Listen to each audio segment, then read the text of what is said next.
নবী সাল্লাল্লাহু আলাইহি ওয়াসাল্লাম এই সওমটাকে রেখেছেন, মুহররম মাসের এই 10 তারিখের সওমটা, এবং তিনি বলেছেন যে আমি আশা করি এই সওম রাখার ফলে 1 বছরের গুনাহ আল্লাহ পাক মাফ করে দিবেন।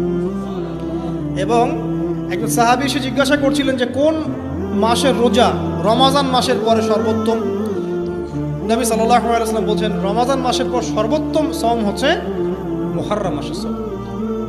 3-4টা বিষয় নবী সাল্লাল্লাহু আলাইহি ওয়াসাল্লাম কখনো ছাড়তেন না। ফজরের আগের 2 রাকাত সুন্নাত, মাসের 3 দিন রোজা রাখা আইয়ামে বীজের, তারপরে আপনার আরাফার সওম, এবং এই যে মুহররম মাসের সওম। এই সওমগুলো নবী সাল্লাল্লাহু আলাইহি ওয়াসাল্লাম কখনো ছাড়তেন না।